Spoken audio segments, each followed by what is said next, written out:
அன்பார்ந்த நேயர்களுக்கு புரட்சி கலைஞர் விஜயகாந்த் அவர்கள் இன்றைக்கி காலமாக இருக்கார். விஜயகாந்த் ஒரு பெரிய சகாப்தமாக வாழ்ந்து மறைஞ்சிருக்காரு. தன்னுடைய 71வது வயதில் இந்த உலகத்திலிருந்து விடைபெற்று சென்ற விஜயகாந்த் அவர் கடந்து வந்த பாதை ரொம்ப கடுமையாக இருக்குது. கல்லும் முள்ளும் நிறைந்த கரடுமுரடான பாதையில் நடந்து அவர் வெற்றி கொடியை நாட்டியிருக்காரு. விஜயகாந்த் வந்த பாதையை நம்ம திரும்பி பார்த்தா நிறைய பாடங்கள் திரைத்துறையினருக்கும் அரசியல் கட்சிக்காரங்களுக்கும் பொதுமக்களுக்கும் கிடைக்கும் அப்படிங்கிற தகவலை தான் இப்போ நம்ம புரட்சி கலைஞர் விஜயகாந்த் அவர்கள் கடந்து வந்த பாதைங்கிற அந்த ஒரு தலைப்பில் உங்களுக்கு விவரமாக சொல்ல இருக்கிறோம். இதை நம்ம கடைசி வரைக்கும் கேட்டால் பல தகவல்கள் அரிய செய்திகள் நம்மளுக்கு கிடைக்கும். இதை கடைசி வரைக்கும் நீங்கள் கேளுங்க. கேட்குறதோடு மட்டும் இல்லாமல் உங்கள் நண்பர்களுக்கும் உறவுகளுக்கும் ஷேர் பண்ணுங்கள். இது பற்றிய உங்களுடைய கருத்துக்களையும் நீங்கள் இதில் கமெண்ட்ஸில் சொல்லுங்கள். தமிழ்நாட்டில் விஜயகாந்த் அப்படிங்கிற பெயரை கேட்காதவங்க இருக்க முடியாது, அவரை தெரியாதவங்களும் இருக்க முடியாது. தமிழ்நாட்டில் திரைப்படத்துறையில் கோலோச்சி வந்தவங்க எம்ஜிஆர் அவர்கள், ஜெயலலிதா அவர்கள். அந்த வரிசையில் அவர்களுக்கு நிகராக வந்தவர் தான் விஜயகாந்த் அவர்கள். எம்ஜிஆரை புரட்சி தலைவர் அப்படின்ட்டு மக்களெல்லாம் பாராட்டின நிலையில் இவரை புரட்சி கலைஞர்னு சொல்லி எல்லாரும் பாராட்டினாங்க. சினிமாவிலையும் சரி அரசியல்லையும் சரி விஜயகாந்த் ஏற்படுத்திய தாக்கம் மிக மிக பெரியதாக இருந்துச்சு. தமிழ்நாட்டு மக்களால் தர்மதுரை, கருப்பு எம்ஜிஆர், கேப்டன், புரட்சி கலைஞர் இப்படி பல பட்டங்களை கொண்டு அழைக்கப்பட்ட ஒரே தலைவர் விஜயகாந்தாக தான் இருந்தார். விஜயகாந்த் 1952 வருடம் பிறந்து 2023 71வது வயதில் இயற்கை அவரை அழைத்து கொண்டுச்சு.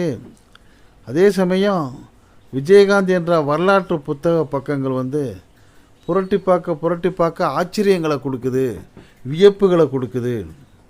மதுரை திருமங்கலத்தில் 1952 பிறந்த விஜயகாந்த் தீவிர எம்ஜிஆர் ரசிகர்.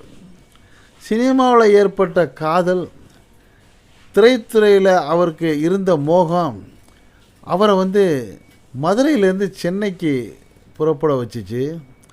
சென்னை தியாகராய நகரில் தங்கி சினிமா வாய்ப்பு கிடைக்காதாண்டு அவர் பல தயாரிப்பாளர்கள்ட்டையும் ஸ்டுடியோக்கள்லையும் அவர் ஏறி இறங்காத இடமே இல்லைன்னு பலரும் பேசுகிறதோட அனைத்து தயாரிப்பாளருடைய வாசல்லையும் ஏற இறங்கியிருக்கிறாரு.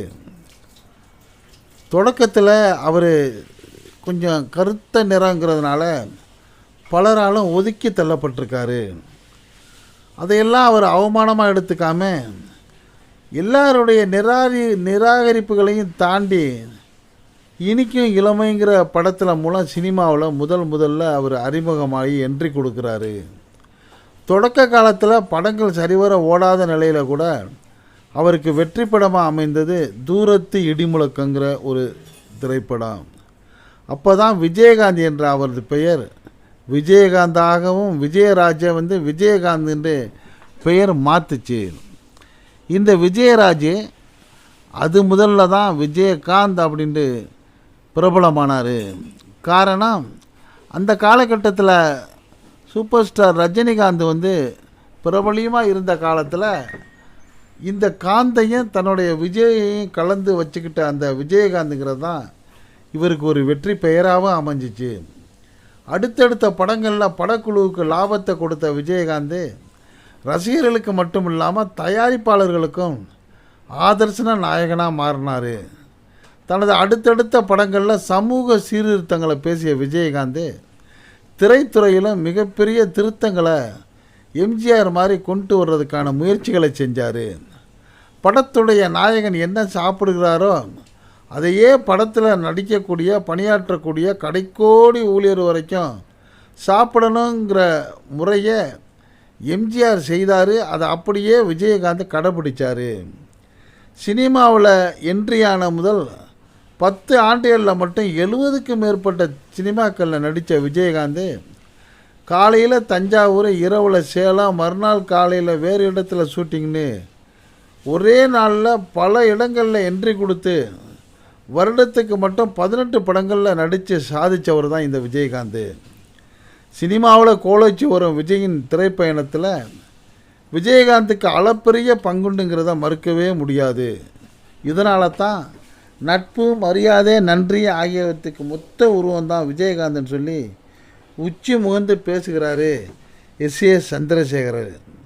எஸ்.ஏ. சந்திரசேகர் தனது படங்களில் பல புதுமுகங்களை அறிமுகப்படுத்திய அந்த எஸ்ஏசி பேரிடர் காலங்களையெல்லாம் பெரிய அளவில் நிவாரண நிதி கொடுத்து உதவினார்.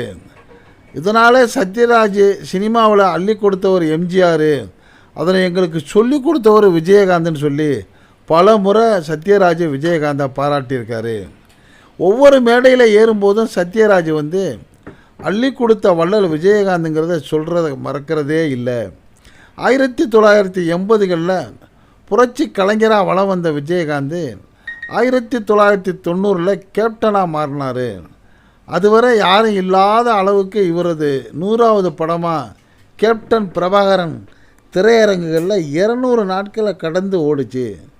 ஒரு திரைப்படம் கிட்டத்தட்ட 3/4 வருடங்கள் ஓடியது இவருடைய இந்த திரைப்படங்கிறது திரையுலக வரலாற்றில் ஒரு சிறப்பு பெற்றதாக இருந்துச்சு. அது முதல்ல தான் கேப்டன்கிற பேரோடு விஜயகாந்த் ரசிகர்களால் அழைக்கப்பட்டார். அவரது அரசியல் வரலாற்றில் தொடக்க புள்ளின்னா அது 1979 உருவாக்கப்பட்ட தென்னிந்திய விஜயகாந்த் ரசிகர் நற்பணி மன்றம் தான். தொடக்கத்தில் தமிழன் என்று சொல்லுடா, தலை நிமிர்ந்து நில்லுடா என்று முழங்கிய ரசிகர் மன்ற பல நற்பணிகளை பொதுமக்களுக்கு செய்ய விஜயகாந்த் முடுக்கி விட்டார்.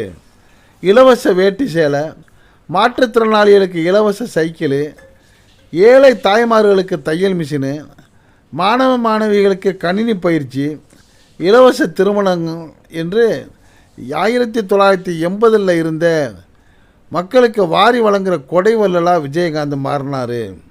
எத்தனை உச்சிக்கு சென்றாலும் கடைக்கோடி கிராமத்தில் இருப்பவரிடமிருந்து வாஞ்சையோடு பழகினார். தனக்கு இளம் வயதில் அறிமுகமான பலரையும் நினைவு கூர்ந்து தேடி தேடி உதவி செஞ்சார். திரைத்துறையில் நலிந்து இருக்கிற திரைக்கலைஞர்களுக்கு வெளியே சொல்லாமல் வாரி கொடுத்த வள்ளல்ண்டு விஜயகாந்தை பலரும் இன்றைக்கும் பாராட்டுறாங்க.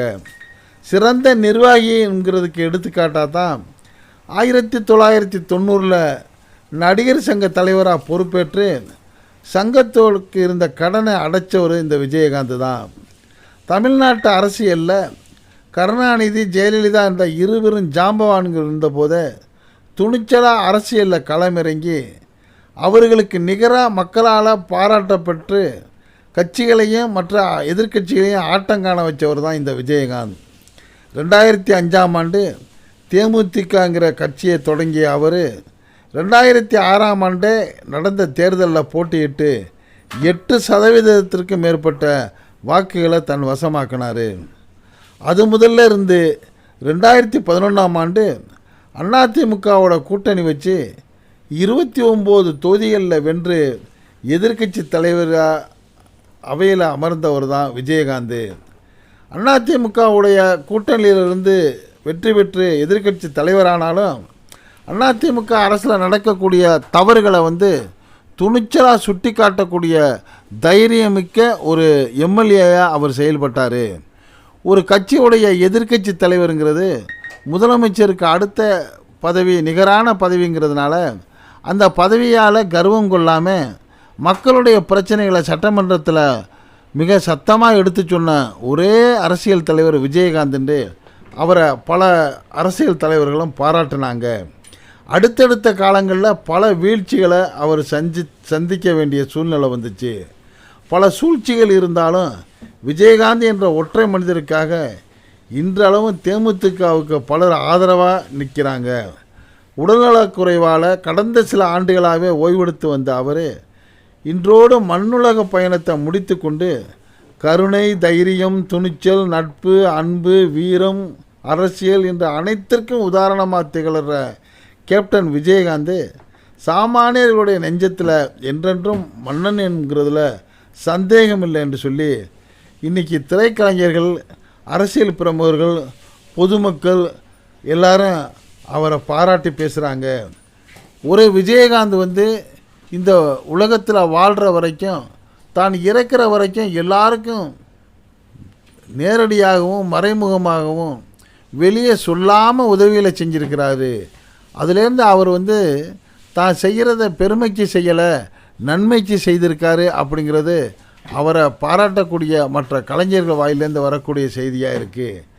வாழ்ந்த காலமெல்லாம் வள்ளலாக வாழ்ந்த அவர் மறைந்த பிறகு மக்கள் மனசில் நீங்காமல் இடம்பெறக்கூடிய ஒரு புரட்சி கலைஞராக, ஒரு வள்ளலாக, ஒரு திரைப்பட சிறந்த நடிகராக, அரசியல் தலைவராக, குடும்ப தலைவராக எல்லாராலும் போற்றப்பட்ட அந்த விஜயகாந்த் இன்றைக்கி இந்த உலகத்திலேருந்து விடை பெற்றிருக்காரு.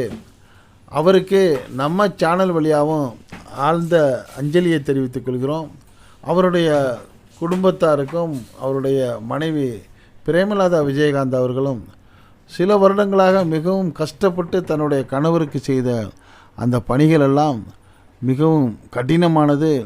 எப்படியாவது கணவரை குணமாக்கிவிட வேண்டும் என்ற அவருடைய பெரும் முயற்சியெல்லாம் உண்மையிலே ஒரு பாராட்டக்கூடியதாகவே இருந்தது.